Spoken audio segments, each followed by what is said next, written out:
Hello, on se retrouve aujourd'hui pour débuter un nouveau vlog, le sixième vlog lecture de cette chaîne YouTube. Donc on est jeudi 10 octobre et je vous prends aux alentours des 22h, 22h10 pour vous parler de mes lectures puisque je viens à l'instant, il y a peut-être 10-15 minutes de terminer une lecture et j'ai aussi terminé les enfants sont rois de Delphine de Vigan, publié aux éditions Folio, dont je vous parlais lors de mon précédent vlog. Donc ça y est, il est terminé, il est bouclé. Et par le plus grand des hasards, ce soir, je regardais Quotidien. Donc ça, c'est pas un hasard parce que je regarde plutôt en ce moment tous les soirs Quotidien pour voilà, me tenir un petit peu informée des actualités. Et là où c'est un hasard, c'est que il y a eu la promotion du film, je crois, ou de la série, je sais plus justement, qui adapte en fait ce livre-là, donc Les enfants sont rois. Et d'ailleurs, ça s'appelle aussi Les enfants sont rois, avec des actrices connues. Donc, je sais plus les noms, je vais pas me risquer à les dire parce que je suis pas très forte, mais il y en a une qui a joué dans Tout ce qui brille. Et il y en a une qui s'appelle Gloria, et je me demande si elle n'avait pas été Miss Météo sur une émission Canal ou un truc comme ça. Enfin bref, voilà, je ne saurais dire précisément. Je l'écrirai sans doute au montage, après quelques petites recherches sur Wikipédia. Mais du coup, voilà, ça va être adapté et j'ai hâte de voir l'adaptation. Ça sort normalement le 23 octobre euh, sur Disney+. Mais voilà, j'ai extrêmement hâte de regarder pour pouvoir comparer. Et ça tombe vraiment à pic. Donc, super contente. S'agissant du livre, on est sur une histoire, je vais vous refaire un petit topo rapidement, mais je ne vais pas vous lire la quatrième de couverture parce que j'ai dû la lire déjà deux fois, je pense, dans deux de mes vlogs, j'ai déjà dû vous la partager, mais je vais vous faire un petit peu mon résumé. Donc grosso modo ici, on est sur Mélanie qui se rêve voilà, d'être quelqu'un d'iconique, de connu, reconnu, aimé, et ce, au travers notamment de la télé-réalité au début. En tout cas, c'est ce qu'elle a envie de faire de sa vie parce qu'elle regarde ça, elle consomme ça, elle se rend compte que enfin, pour elle, les gens ont l'air heureux, ont l'air d'avoir la super vie. Donc, au début de sa vie, elle a envie de tenter une aventure de télé-réalité. Et on se rend compte en fait que bon, elle va avoir une histoire un petit peu avec la télé-réalité qui va être assez courte puisqu'elle va tenter quelque chose, une apparition et que voilà, ça l'a pas fait remarquer, quoi, ça n'a pas changé sa vie. Et donc après, elle continue sa vie, etc. Et ensuite, elle découvre en fait comme beaucoup de gens à cette période-là, YouTube, est-ce qu'on peut y faire? Est-ce que font les autres? Et notamment les autres, enfin certains autres, qu'est-ce qu'ils font? C'est filmer leur famille, mettre en avant leurs enfants et rentrer un peu dans un système de chaînes spécialisées sur les tests, les challenges, etc. autour des enfants. Elle va découvrir ça et donc elle va vouloir faire ça aussi. C'est sa forme à elle de reconnaissance et de se sentir aimée par le plus grand nombre et aussi de mener un petit peu la vie de rêve qu'elle a toujours souhaité avoir. Donc on a un petit peu ce schéma-là d'un côté, sachant qu'avant aussi on a un petit aperçu de comment a été l'enfance de Mélanie et je trouve que c'est très pertinent aussi de passer par là. Et donc, on a ça d'un côté, la Mélanie et sa famille, disons, parce qu'elle a deux enfants et un mari, voilà. Et de l'autre côté, on va avoir Clara. Clara qui est policière. Et pareil, on va avoir une petite vue sur ce qu'a été sa famille, son enfance. Et puis, ben, comment elle est devenue policière, pourquoi, qu'est-ce qu'elle fait aujourd'hui, pourquoi elle continue de faire ça, est-ce qu'elle aime toujours ça, etc. Et puis, sa vie globale en tant que policière dans son quotidien. Et on a vraiment ces deux personnages-là, on va dire, qu'on suit par intermittence. Et ces deux personnages-là vont être reliés par un fait, par un événement qui n'est d'autre que la disparition de la fille de Mélanie, qui est donc en fait une des stars de sa chaîne YouTube, puisqu'elle filme ses deux enfants, donc Samy, je crois, son fils, qui est le plus grand, et Kimi, qui est la petite et qui est sa sœur. Et donc un jour, en fait, ils vont jouer et elle va disparaître et on ne sait pas où, on ne sait pas si c'est un kidnapping, si elle est tombée quelque part et qu'elle s'est noyée, on ne sait pas. On ne sait pas et justement, c'est là où les deux personnages vont se rencontrer et les histoires vont se croiser.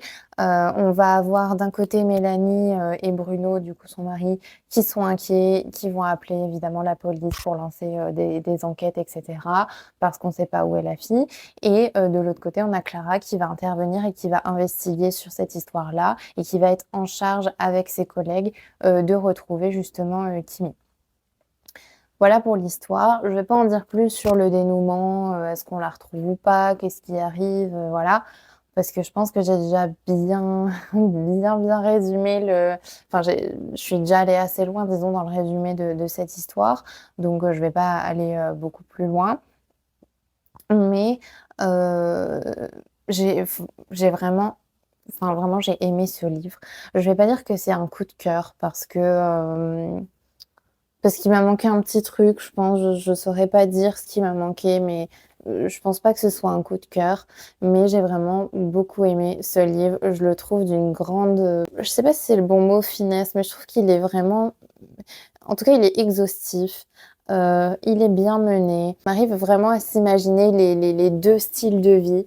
On est autant imprégné du style de vie de Mélanie qui paraît un peu plus, voilà, extravagant, que celui de Clara. Mais on est pris aussi dans la vie de Clara. On aime les suivre tous. On se pose effectivement les questions qui méritent d'être posées, à savoir: «Qu'est-ce que devient Kimi?» On se prend au jeu de l'enquête, en fait, tout simplement. On a envie de savoir ce qu'elle est devenue. On se pose tout de suite des questions évidentes de se dire: «Bah, elle a peut-être été enlevée pour avoir une rançon, donc pour que la personne qui l'a enlevée, gagne de l'argent». On se dit que c'est peut-être des détraqueurs de chaînes YouTube. On se dit que c'est peut-être un psychopathe. Enfin, il y a toutes les hypothèses, en fait, qui arrivent et on a envie de savoir, on a envie de comprendre. On se dit: «C'est peut-être simple, mais en même temps, ce serait bizarre que ce soit si simple» et cetera. Donc on est vraiment pris dans le côté enquête, mais en même temps, le côté enquête, c'est vraiment pas, à mon sens, en tout cas, quand j'ai lu le livre, j'ai pas eu la sensation que la partie enquête prenne vraiment le dessus. Il y a vraiment un équilibre et c'est ça que j'ai bien aimé aussi. Il y a un équilibre entre, la disparition et l'enquête, d'un côté, qui sont quand même, des éléments, très importants de ce livre et qui rythment ce livre, mais il y a aussi tout ce qui est les ressentis, les émotions, la vie quotidienne de chacun et cetera. Où on apprend à les connaître, où on essaye de comprendre les motivations des uns et des autres. Pourquoi est-ce que, Mélanie, elle veut absolument faire une chaîne YouTube? Qu'est-ce qui l'a poussée à faire ça? Pourquoi Clara, elle continue de travailler là-dedans malgré les conditions pas toujours faciles? Hem, on suit cet équilibre et c'est un équilibre vraiment qui est très fructueux et j'ai bien aimé ça. C'est un très, très bon point dans ce livre. Autre bon point de ce livre, vraiment que j'ai vraiment apprécié, c'est évidemment la façon dont, tout ce qui est, l'impact de YouTube, des réseaux sociaux et plus précisément, le YouTube familial, où on met les enfants en avant devant des caméras, tout ça. La façon dont ça a été traité, c'est vraiment un sujet, qui est vaste parce qu'il y a vraiment énormément de choses à dire. Il y a l'aspect financier, il y a l'aspect psychologique des enfants, il y a l'aspect psychologique des enfants qui vont grandir, donc quand, à toutes les phases avec le fait que, bah, il y a du harcèlement possiblement, que quand ils grandissent, bah, ils aient des difficultés peut-être sociales ou même dans la vie de tous les jours pour trouver un travail et cetera. L'accès tout de suite à la richesse, la déconnexion. L'appât du gain au global, l'impact sur la famille. Enfin, je veux dire, je pense que j'en oublie encore, beaucoup, mais tout ça, c'est traité dans ce livre et c'est pas un livre, qui t'apporte de la connaissance en tant que tel, comme on pourrait lire, un essai sur, l'impact des réseaux sociaux ou, sur les enfants stars et cetera. C'est vraiment une histoire et ça reste tout du long une histoire, mais on a quand même toutes ces, parties-là en fait, et tous ces sujets-là qui sont évoqués et qui sont très bien, amenés parce que c'est comme je vous le dis, c'est pas comme un essai, c'est pas comme si on citait des études et cetera. C'est vraiment juste dans l'histoire, en fait. Ça fait partie de la vie quotidienne, des réflexions, ça nourrit des sentiments, des réactions et cetera et ça, j'ai vraiment, vraiment bien aimé parce que ça nous permet de voir toutes les facettes, et tous les impacts possibles, de cette surexposition, de ces choix voilà, de montrer ses enfants, le fait qu'il y ait un côté possiblement aussi exploitation d'un enfant avec, le fait qu'il y ait pas de loi et cetera. Enfin, tout ça, c'est dit, mais c'est vraiment inscrit dans l'histoire et ça, j'ai vraiment bien, bien aimé parce que ça nous permet encore une fois, comme je le disais, de voir toutes les facettes, de cette industrie-là, de ce monde-là, sans pour autant que ce soit, un cours ou voilà, sous forme d'essai, quoi. C'est vraiment dans le roman, mais c'est pour, enfin, c'est quand même vrai et c'est quand même important aussi de le savoir. Donc cette façon d'avoir écrit l'histoire, je trouve ça vraiment, bien fait parce que je me dis: «Ça doit être compliqué de», enfin, moi, j'avais la sensation que écrire ce genre de choses, c'est assez compliqué sans tout de suite tomber dans un aspect un peu documentaire. Je sais pas si je suis très claire quand je parle, mais là, on est vraiment dans l'histoire, mais on a bien toutes les facettes et toutes les facettes sont très bien traitées, c'est pertinent, ça a du sens dans l'histoire. C'est pas là comme un cheveu sur la soupe. Hem, on suit les personnages, on les suit au fur et à mesure des différents, avantages et des différents inconvénients et c'est réaliste, en fait, c'est cohérent et et voilà, on est à fond dedans, quoi. Enfin, vraiment, j'ai apprécié ces équilibres globaux et ces explications et en même temps, le fait que ce soit dans un roman. J'ai apprécié aussi le côté enquête, évidemment, c'est un autre bon point. Après, on n'est pas sur de l'enquête, l'enquête du siècle, hein. On n'est pas sur un roman policier non plus, pardon, aussi. Mais j'ai bien aimé parce que je trouve que ça apporte vraiment quelque chose, ça apporte du rythme. Hem, c'est ce qui rend aussi, comme je disais tout à l'heure, ça fait pas comme un essai. Bah, c'est le fait aussi qu'il y a un côté un peu enquête et tout ça, qui est vraiment une histoire et un fil conducteur. Ça permet de pas rentrer tout de suite dans, une liste très factuelle et de choses. Là, on a vraiment une histoire qui tient la route. Donc ça, j'ai vraiment bien aimé. Pourquoi c'est pas un coup de cœur? Franchement, comme je vous le disais, je sais pas.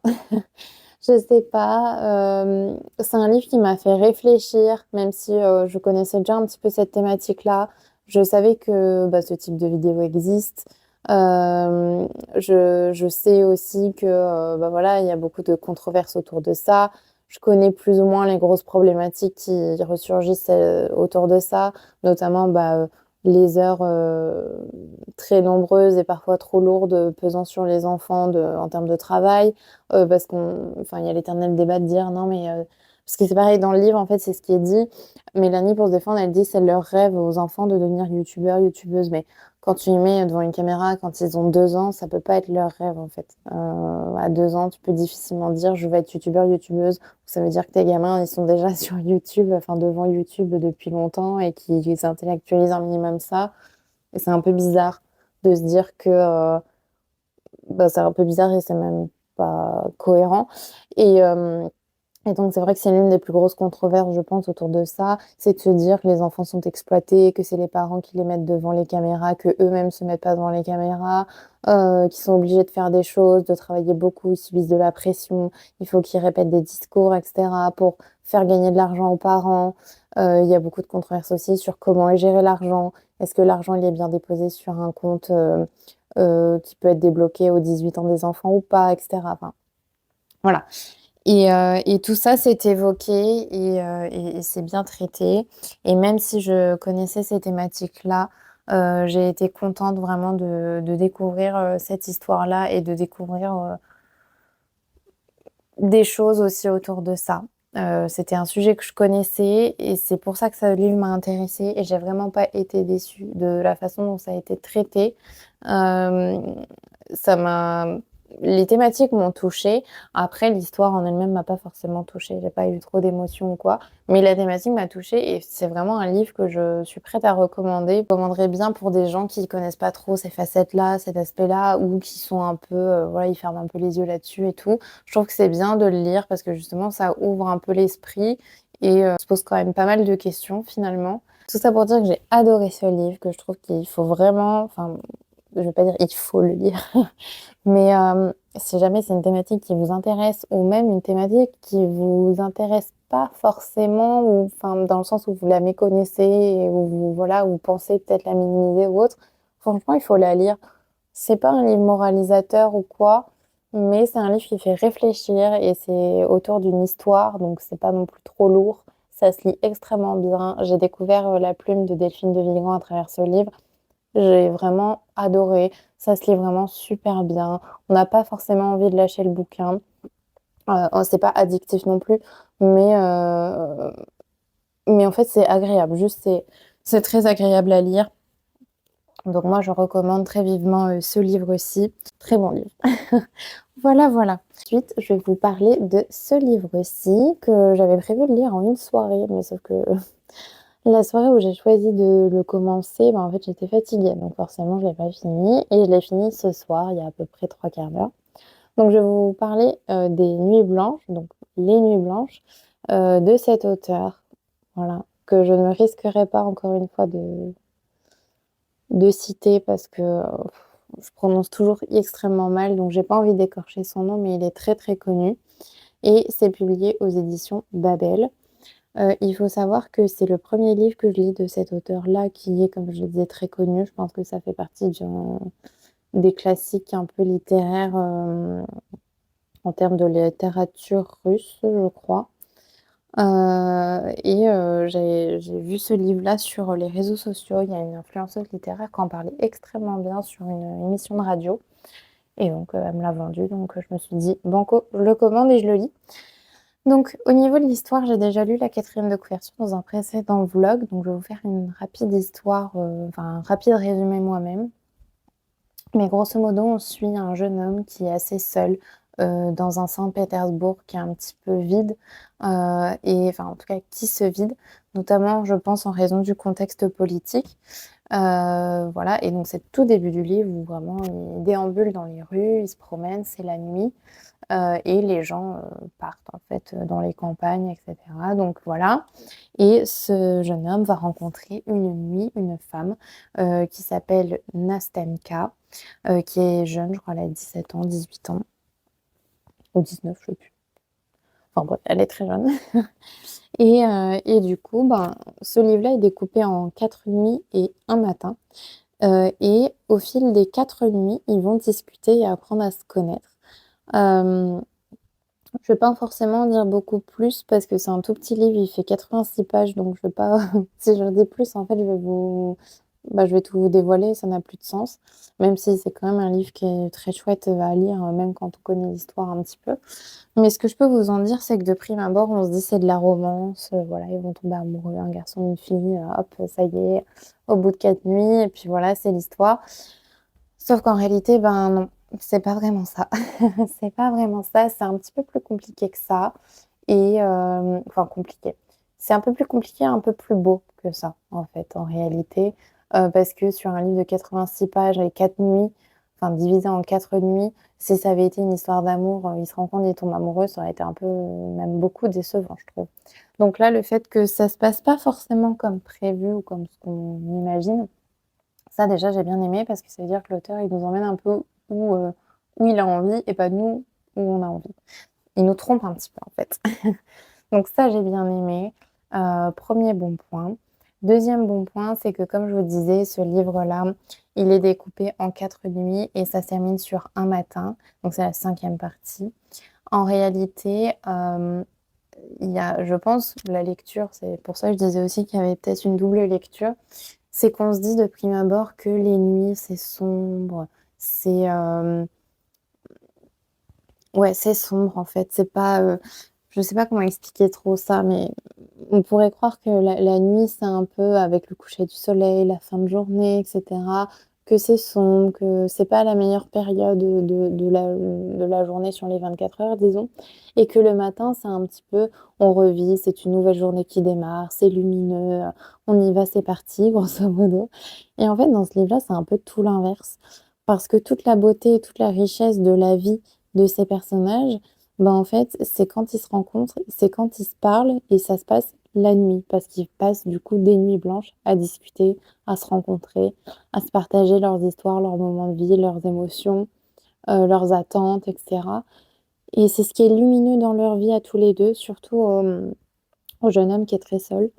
Lui, il attend que ça les nuits parce qu'en fait, la nuit, c'est là où il va retrouver la jeune fille avec qui il va pouvoir parler et bah, nouer des relations, en fait, enfin une relation avec elle Et quand l'aube, en fait, arrive et que le soleil se lève et que une nouvelle journée démarre, bah, finalement, c'est un peu la fin de ça et c'est un peu triste, en fin de compte. Donc j'ai bien aimé cette structure et ce découpage-là parce qu'on inverse un peu la tendance de se dire: «Bon, bah, voilà, le soir, la nuit et tout, on se couche, la fin de journée, on est fatigué, c'est pas ouf, voilà, on fait rien de spécial», grosso modo, hein, si je schématise avec nous ce qu'on vit au quotidien. Et le matin, c'est une nouvelle journée qui démarre, plein d'espoir et cetera. Bah, en fait, là, c'est un peu l'inverse.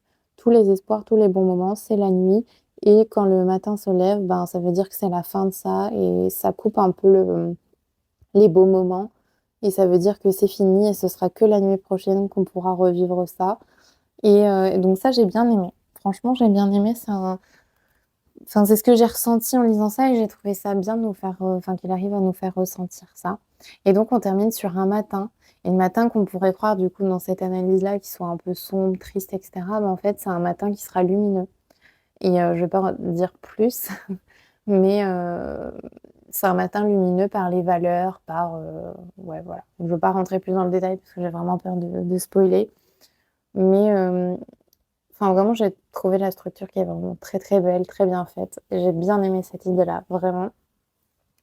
Après, sur le reste de l'histoire, bon, c'était OK, ça se lit bien, c'est accessible. Moi, j'avais un peu peur que ça le soit pas forcément, mais c'est vraiment accessible pour le coup. Mais vraiment, moi, mes points forts, c'est ça, c'est l'aspect, structure avec les 4 nuits et le matin et le fait qu'on soit un petit peu trompé, par rapport à l'histoire de romance où on se dit: «Ouais, c'est une romance, ils vont tomber amoureux et cetera». Non, voilà et on est un peu trompé aussi par autre chose. Je pense que c'est un troisième bon point qui rejoint un peu celui-là, le 1 parce que c'est un peu la même chose, mais c'est juste sur, un autre «périmètre» entre guillemets. C'est que les personnages, surtout la fille, ils paraissent vraiment naïfs, un peu cucu-gnangnan quoi, voilà. Et donc bon, au début, c'est mignon, c'est normal, il se rend compte, en plus, elle est jeune et tout ça, donc bon, ça va. Au fil des pages, au bout d'un moment, ça pèse un peu. On se dit: «Bon, c'est bon, on a compris, quoi» et je pensais vraiment que les personnages, ils étaient comme ça, quoi, donc c'est pour ça que ça me saoulait parce que je me dis: «Bon, voilà, c'est juste des personnages que je vais pas apprécier plus que ça». Mais en fin de compte, c'est pas les personnages vraiment qui sont comme ça tout du long parce qu'à la fin, ça change et on se rend compte c'est là où je pense que l'auteur, il nous trompe aussi, c'est qu'on les croit un peu gnangnang, naïfs et tout ça, mais en fait, sur la fin, on se rend compte que c'est pas forcément le cas et qu'ils sont un peu plus réfléchis et un peu plus, ouais, un peu plus réfléchis que ce qu'on aurait pu, croire. Donc ça, c'est encore une fois l'auteur qui nous trompe, au travers de ses écrits et ça, j'ai bien aimé aussi un peu ce retournement je vais pas dire de situation, mais cette nouvelle perception, en fait, des différents personnages. Donc voilà, mais hormis ça, c'est vrai que c'est pour moi, c'est pas un coup de cœur. On n'est pas sur, une excellente lecture, mais c'était une lecture intelligente et intéressante, honnêtement, et qui m'a donné quand même, envie de découvrir, plus aussi de cet auteur-là. Maintenant que je sais que c'est accessible, parce que j'avais un peu peur, comme c'est un auteur un petit peu classique, j'avais un peu effectivement peur que ce soit compliqué de rentrer dedans, de lire ou quoi. Mais la thématique était simple, la plume était plutôt simple. Ouais, très accessible. Donc voilà, un bon livre à découvrir. Voilà pour mes lectures, passées. En attendant, je vous laisse et je vous reprendrai quand j'aurai commencé une nouvelle lecture.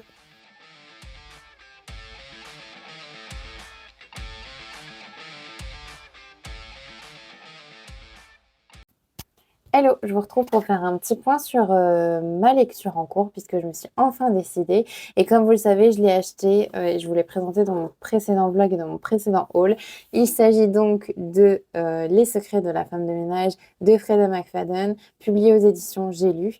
Donc comme je vous l'ai déjà dit sans doute, j'avais lu La femme de ménage, qui est le premier tome de cette saga, l'année dernière à peu près au même moment et j'avais adoré parce qu'on est ici sur une plume qui est ultra fluide, ultra agréable et surtout très efficace. Les chapitres sont courts, on a envie de suivre l'histoire. Ouais, franchement, c'est un peu du thriller. C'est vraiment super et j'avais adoré. Je me souviens que c'était pour moi un coup de cœur, enfin vraiment un vrai coup de cœur. Et donc, forcément, comme beaucoup de gens, je me suis empressée d'aller acheter le tome 2 à sa sortie en poche, puisque j'avais trop hâte de découvrir la suite, évidemment. Et il faut savoir aussi qu'il y a un troisième tome qui est sorti, mais cette fois-ci en grand format, et qui s'appelle La femme de ménage voit tout. Donc pareil, j'aurais qu'une hâte, c'est qu'il sorte en poche pour pouvoir aussi me le procurer sans doute l'année prochaine. Donc voilà, j'ai commencé, je crois, vendredi et j'en suis actuellement à la moitié. J'en suis à page 207, pardon, sur 406, il me semble, hein. Je vérifie quand même. Ouais, 406. Donc j'en suis un tout petit peu plus de la moitié, mais vraiment pas beaucoup plus. Et j'ai beaucoup lu aujourd'hui puisque je me suis fait des petits challenges lecture pour avancer. J'ai voulu faire lire un max de pages en 1 heure et je l'ai fait 2 fois. Donc du coup, j'ai quand même pas mal lu. Je suis passée de la page 72 à la page 207. Donc voilà, ça m'a permis de bien avancer.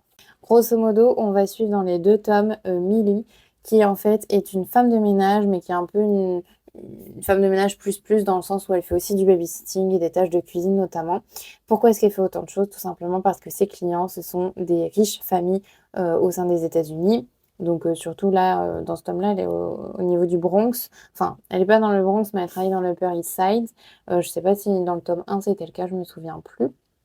Mais en tout cas, voilà, elle travaille pour des riches familles américaines et bah, elle fait tout ce qu'on lui demande de faire, donc faire à manger, s'occuper des petits, faire le ménage, voilà, aller chercher des choses, faire les courses. Enfin voilà, elle fait vraiment tout ce qu'on lui demande et elle est très bien payée pour ce faire. Et donc, c'est son travail pour gagner sa vie.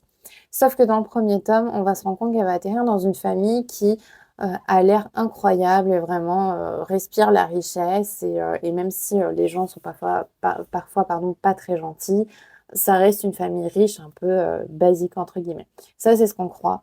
Mais en réalité, dans le livre, on se rend très vite compte qu'il y a des choses qui tombent pas rond, qui clochent un peu. C'est un peu particulier.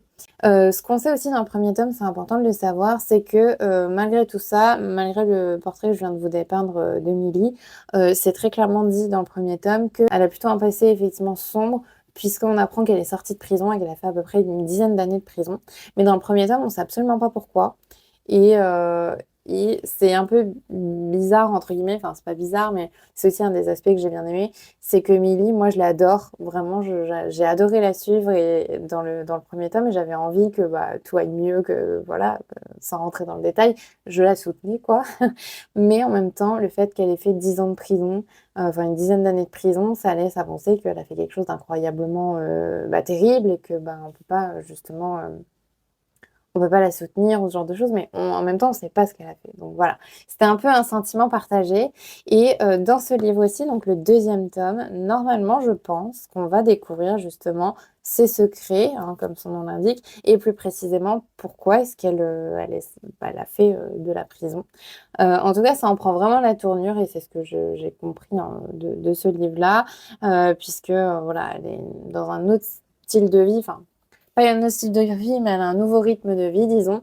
Par contre, elle continue toujours son travail de femme de ménage, mais cette fois-ci dans une autre famille. Et là, c'est pareil, c'est un peu particulier. Il se passe des choses qui sont pas tout à fait nettes. Donc, voilà. Et en même temps, bah, justement, on est un peu, nous, en tant que lecteurs, on a envie de savoir ce qu'elle a fait pour comprendre et est-ce qu'on va toujours autant l'aimer ou pas. Enfin, voilà.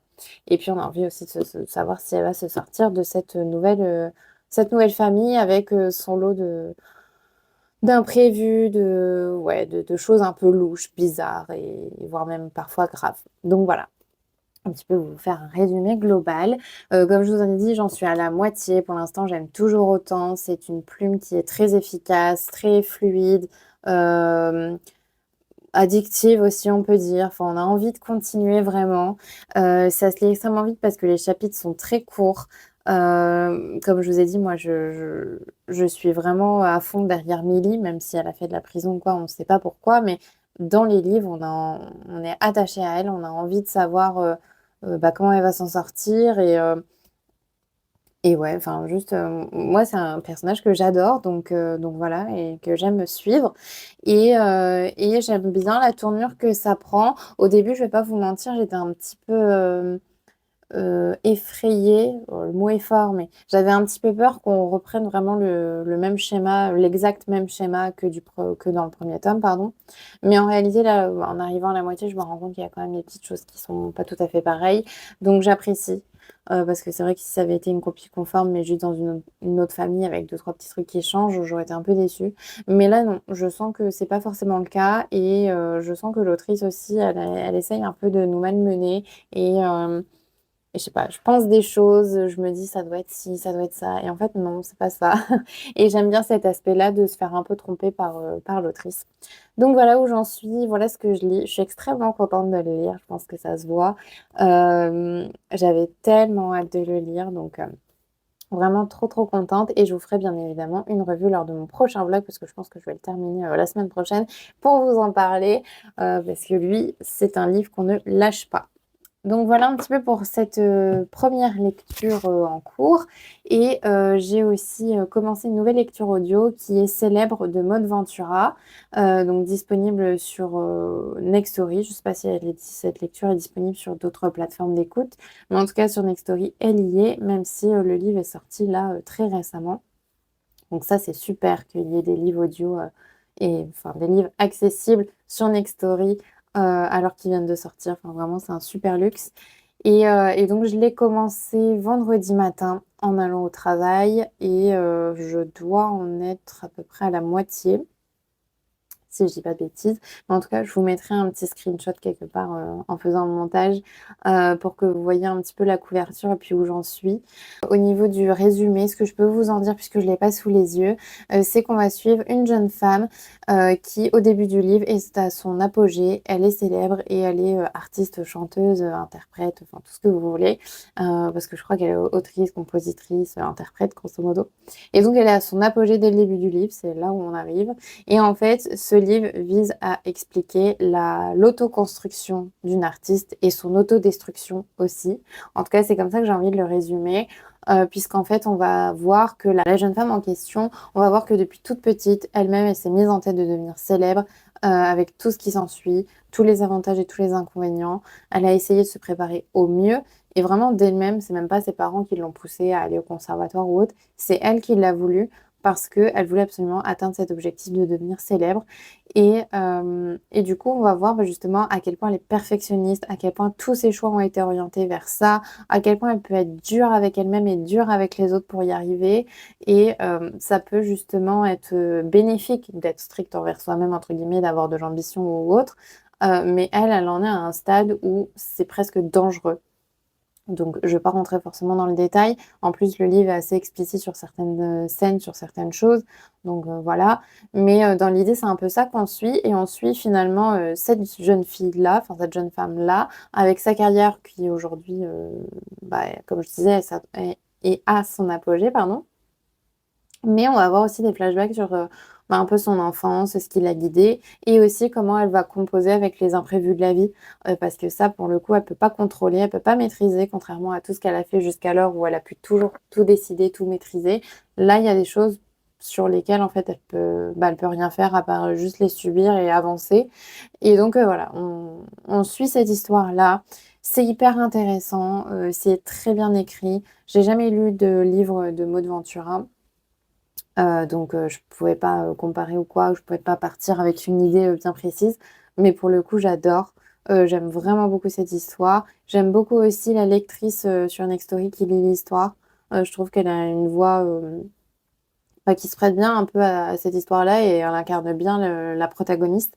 Donc j'aime beaucoup, beaucoup ça et voilà. Je voulais aussi vous retrouver pour, vous présenter 3 livres que j'ai achetés puisque, bah, je sais que j'avais dit j'achetais plus ou j'achetais moins, mais bon, bah, écoutez, on se refait pas et j'avais des cartes cadeaux donc je voulais en profiter, en fait, pour acheter des livres, un peu plus «facilement» entre guillemets, sans trop, réfléchir, 50 fois avant de me dire: «Est-ce que j'achète ou pas?»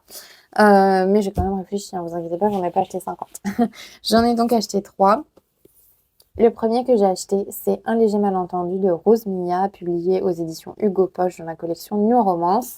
Celui-ci, je l'avais commencé sur Nextory, en lecture numérique, et J'aimais bien ce que je lisais, c'était sympa, mais c'est vraiment le format qui m'allait pas.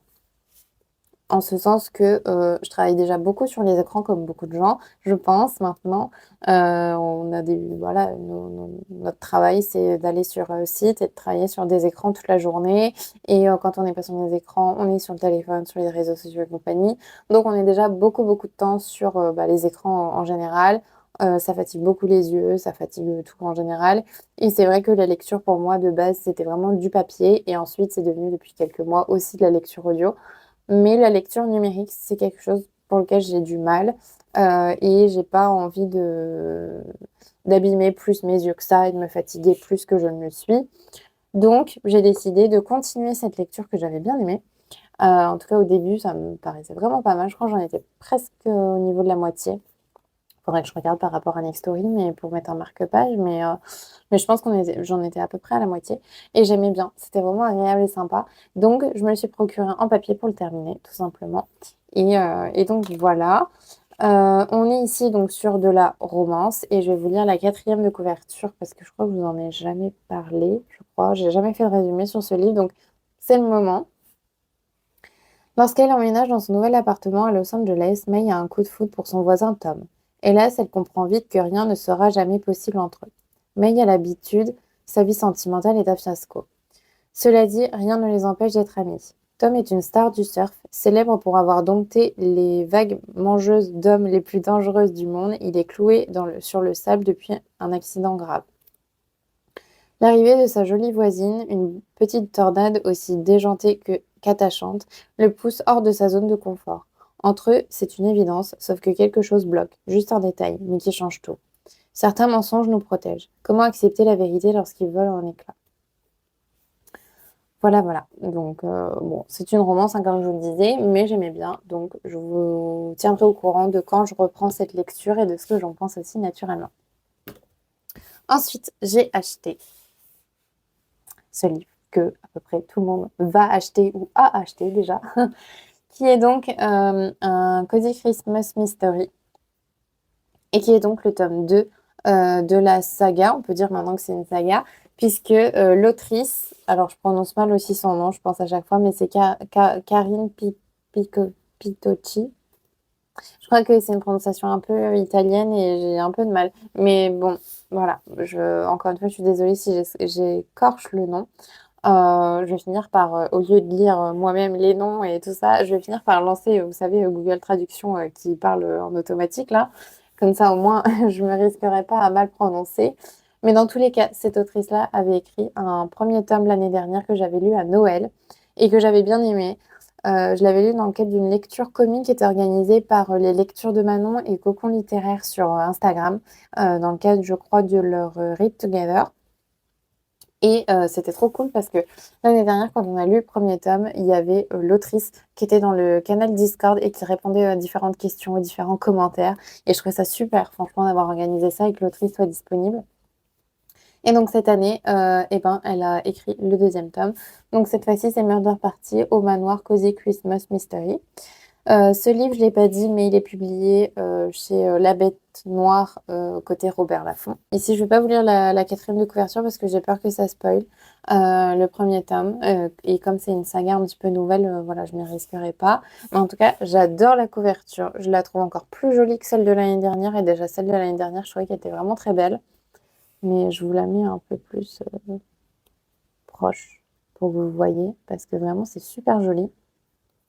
Et on a, alors attendez, on a le derrière aussi qui est beau. Je vous cache un peu comme ça, si vous voulez pas être spoilé, vous ne le saurez pas. Et on a la tranche qui est aussi, voilà, qui est la continuité, qui est très belle. Ce que j'aime bien de ce livre-là, au-delà du fait que ce soit un Cozy Christmas Mystery et que ce soit une suite et tout, c'est qu'ils ont pensé à nous. Ils ont pensé à nous, que ce soit l'autrice ou la maison d'édition, parce que au tout début, il y a un résumé du tome 1. Et ça, c'est trop cool parce qu'évidemment, comme c'est un Cozy Christmas Mystery, bah, ça se lit à Noël. Et donc, le dernier, on l'a tous lu à Noël. Et donc, un an s'est écoulé presque depuis. Et moi, je vous avoue que je me souviens dans les grosses lignes de l'histoire, mais bon, pas aussi, enfin, c'est pas aussi frais que si je venais de le lire, quoi, c'est évident. Donc là, il y a un petit résumé qui tient en une page, donc ça, je trouve ça super. Après, on a les personnages qu'on va retrouver dans ce tome 2 qui étaient déjà présents donc dans le tome 1. Et donc ça, c'est pareil, c'est super de nous faire un petit reminder là-dessus parce que ça nous permet de savoir bah, qui fait quoi et tout ça, se souvenir vraiment bien de l'ensemble des personnages. Et après, je crois qu'il y a, voilà, au début du livre, avant même que le livre commence, il y a une reprise de la fin du premier tome pour que vraiment on soit à fond dans la continuité. Donc, grosso modo, ça se dit comme ça, c'est marqué. Là, vous voyez, fin du premier tome. J'essaie de mettre ma main dessus, mais voilà. Et ça se tient en 2 pages, quoi. Et après, on commence officiellement le livre. Donc ça, je trouve ça super bien. Je suis extrêmement contente de l'avoir pour continuer. Mais je suis aussi surtout contente de voir qu'il y a des maisons d'édition et des autrices et des auteurs sans doute aussi qui pensent à ça et à nous faire un petit peu des rappels de ce qui a été dit parce que c'est vrai que c'est pas évident et qu'on n'a pas forcément non plus tous le temps bah, de relire les tomes, etc. pour avoir la suite. Donc c'est vraiment chouette d'avoir fait ça et pour moi c'est un super bon point bonus, on va dire. Et il y a aussi la bande originale. Donc, en scannant un QR code juste ici, on peut avoir du coup des chansons. Une playlist, ça s'appelle Cozy Christmas Mystery Playlist. Moi, j'adore. Je trouve que c'est vraiment très complet, très bien fait. Donc, voilà. En tout cas, il me tarde de le lire et je le lirai donc au mois de décembre. Vivement Noël. Et enfin, j'ai acheté le livre qui est partout sur Internet. Enfin, sur Internet. En tout cas, sur Instagram, sur TikTok, je le vois beaucoup. C'est ce livre aussi, donc ça s'appelle L'énigme de Turnglass. Et en fait, ça se lit dans les deux sens. Donc, on a une couverture ici et on a une autre couverture ici. Donc, c'est écrit par Gareth Rubin et c'est publié aux éditions 10-18. Et moi, bon, alors, déjà, les deux couvertures sont très belles. Premier bon point. Deuxième bon point, le système est trop cool. Vraiment, d'avoir un bout d'histoire dans un sens, l'autre bout d'histoire dans l'autre, je trouve ça incroyable. En fait, c'est pas vraiment une histoire en deux bouts, c'est deux histoires qui se croisent en fait et qui permettent de comprendre l'histoire au global. Enfin, je sais pas trop comment expliquer, mais de ce que j'ai compris, c'est ça. Puisqu'il y a une histoire qui se déroule en Angleterre à une période, je crois 1800 et quelques, et il y a une histoire qui se déroule aux États-Unis en 1900 et quelques. Et normalement, les deux histoires se rejoignent. Et bah, j'aime bien. J'adore l'idée. Je pense que comme à peu près tout le monde, hein, c'est pour ça aussi qu'on l'a tous lu, enfin qu'on se le procure quasiment toutes et tous en ce moment, parce que c'est assez atypique et parce que bah, ça a l'air bien au-delà de ça. Donc en gros, si vous commencez par la partie rouge, vous lisez, et à un moment, en fait, vous allez tomber sur... Donc là, c'est à l'endroit, là, c'est à l'envers. Puisqu'en fait, il faut du coup tourner comme ça et prendre l'histoire de l'autre côté. Donc voilà. Bref, il y a deux côtés et je trouve ça super bien. L'objet livre est magnifique aussi. Et donc, je vais vous lire les deux petits résumés de chaque côté pour que vous en sachiez un petit peu plus. Donc, je vais commencer par la partie verte. Donc, Angleterre, 1881. Si Simeon Lee, un jeune médecin, se rend sur l'île de Rey chez son oncle Oliver Have. Ce dernier, gravement malade, est persuadé d'avoir été empoisonné. Peu de temps après son arrivée à Turnglass, l'unique maison de l'île, Simeon fait une découverte des plus étranges. Dans un coin de la bibliothèque se trouve une cage de verre dans laquelle est enfermée une femme. Quel secret cache-t-elle?